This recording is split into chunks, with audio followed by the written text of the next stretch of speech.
Hi, this is Peter Morgan from the DJ Podcast, and this is a live event on Mixify.com about how to create and promote your DJ Mix podcast. You can sign up for our free DJ Marketing 101 video course that goes over a lot of different topics, including how to create and promote your DJ Mix podcast more in depth than we're going to be going over today. So let's first start off by just talking about what a podcast actually is. Really, a podcast is just a combination between a media file, in this case an MP3 with our DJ Mix recording, and an XML file that is also known as an RSS feed. These two things together will create the podcast that you're going to be able to share to people that follow you on Twitter, Facebook, etc.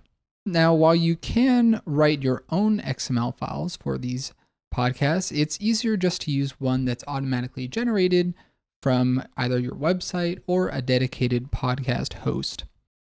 Now, the term podcast is really from iTunes, and it was really just a way that you would be able to download a media file and have it automatically go onto your iPod, which was how the name came about.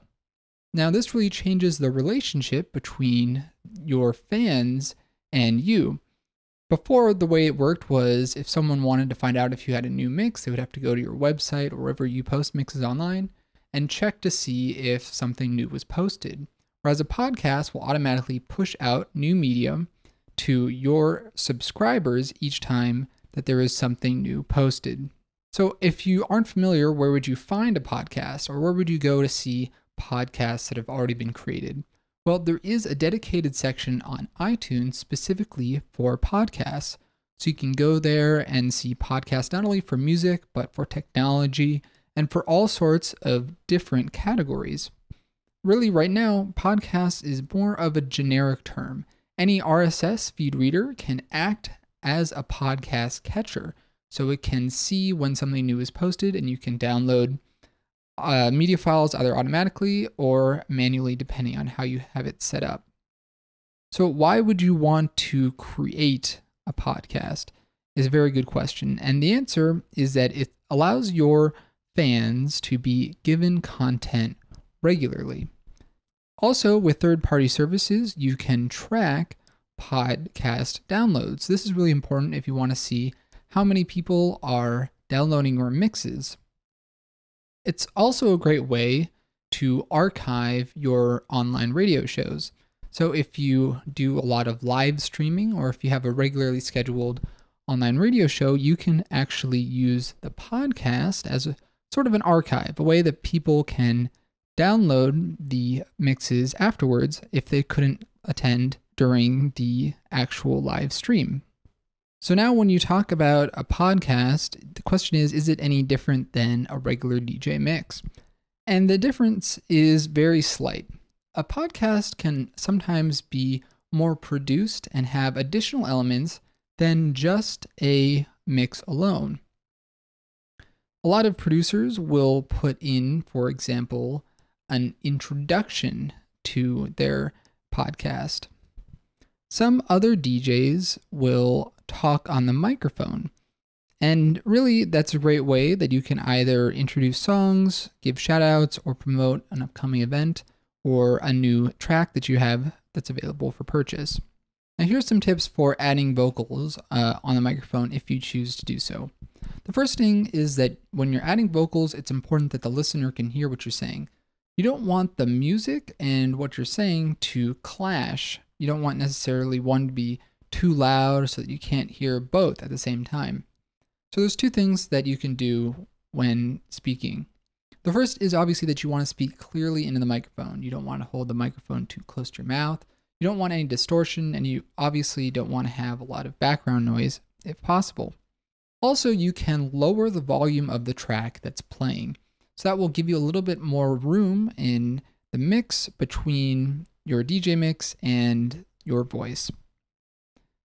Now, it's really important because the listener wants to hear the music that's playing as well as just your voice.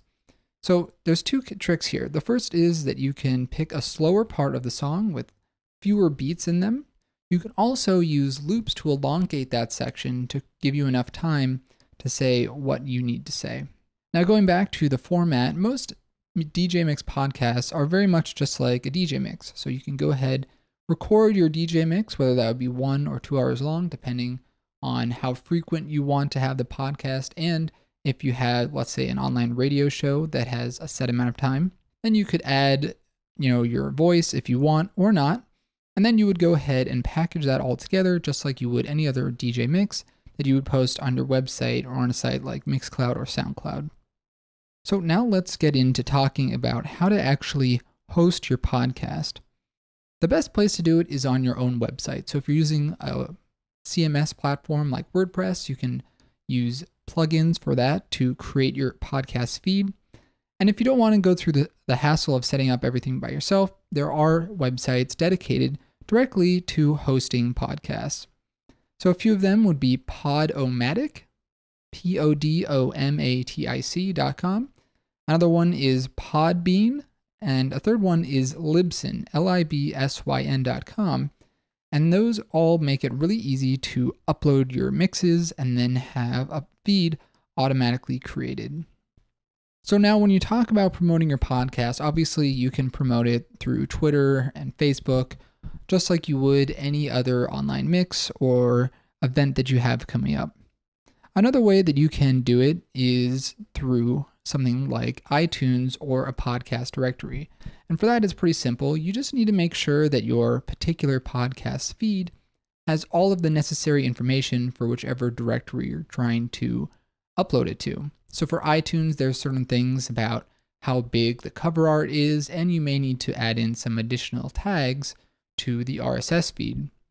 If you're using a service like Libsyn or Podomatic, they should make it really easy to conform to all of those different standards. So one other thing that you can do is you can actually promote during the podcast itself. So not only can you promote your podcast, but you can use your podcast as another avenue for promotion. And the best way to do that would be to use the time that you have while speaking on the microphone to get your message across. Another thing that you can do is you can create what are called DJ drops, which you can throw in at different intervals that will promote your social media links. Remember that it should always be in moderation because people want to listen to the music. That's what they came for. So that is kind of a brief overview of how to create a podcast and how to start marketing it, so how to market inside of the podcast. And of course, I'm going to be covering this much more in depth in our DJ Marketing 101 video course that you can sign up for at thedjpodcast.com/newsletter.